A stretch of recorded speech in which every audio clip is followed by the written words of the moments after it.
Salut à tous et bienvenue dans ce nouveau tutoriel sur Cubase. On va voir aujourd'hui comment se servir des marqueurs.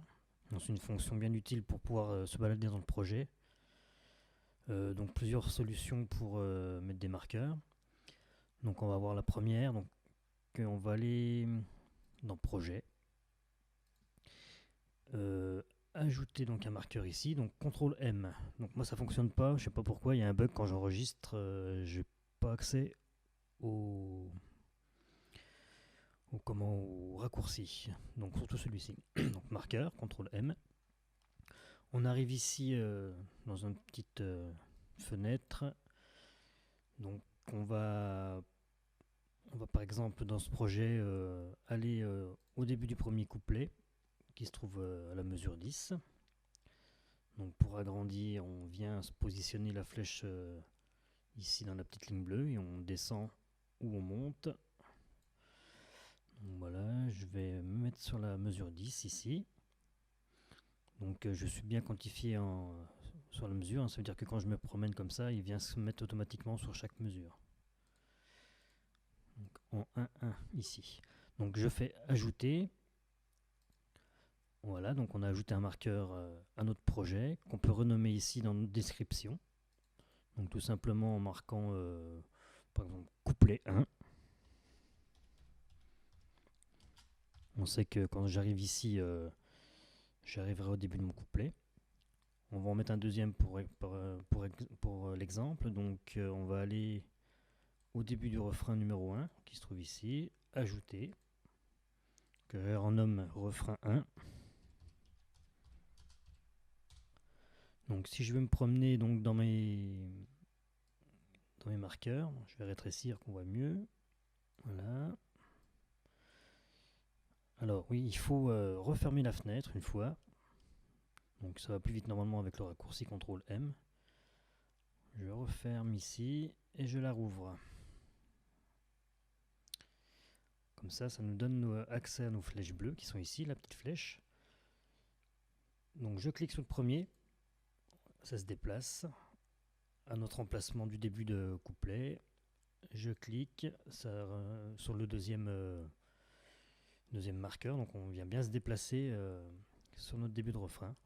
Donc ça c'est une solution, c'est pas la meilleure. On va voir on va juste voir un petit truc avant, c'est qu'aussi on a donc plusieurs marqueurs, les marqueurs simples comme on a ici, qui nous emmènent en fait à un emplacement bien défini dans notre projet. Et après on a les marqueurs cycles, donc on va voir ça tout de suite. Donc ça je ferme. On va voir la deuxième solution. Le plus simple c'est en fait de faire une piste marqueur. Donc on va créer cette piste comme on créerait une piste audio, une piste MIDI. Donc en cliquant dans la zone libre ici en dessous la dernière piste, ajouter une piste marqueur, ou alors dans projet, ajouter une piste, hop là, ajouter une piste et une piste marqueur. Donc du coup il nous a rajouté une piste ici en bas qui correspond finalement au marqueur qu'on avait créé tout à l'heure, qu'on a ici, marqueur 1 et marqueur numéro 2.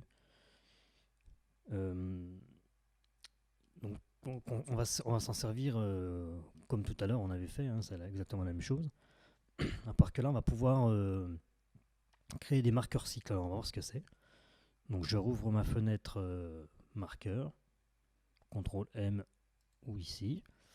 On va ajouter un marqueur cycle. Alors qu'est-ce que c'est qu'un marqueur cycle? C'est un marqueur qui va nous définir une zone, par exemple un couplet, un refrain, ou toute autre chose, la musique en entière.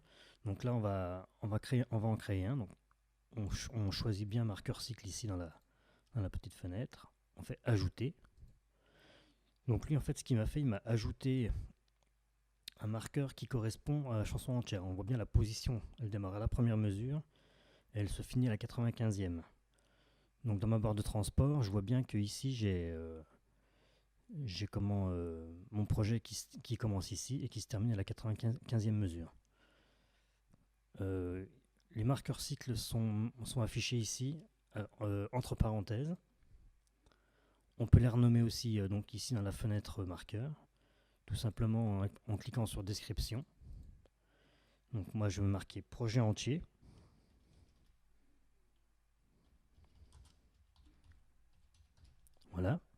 j'entre pour terminer. Euh, donc dans ma fenêtre,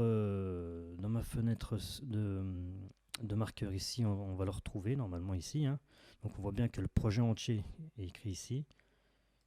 En rouge, il passe en rouge en cliquant dessus et il démarre bien de la mesure 1 jusqu'à la dernière mesure. Donc une petite astuce pour éviter de faire justement ce que je viens de faire, de me balader comme ça du début à la fin. En fait, en double-cliquant dans le marqueur, quand je dis le marqueur, oui, c'est dans la zone du marqueur, et en appuyant sur Alt, donc j'appuie sur Alt, je double-clique. Voilà ce qu'il fait.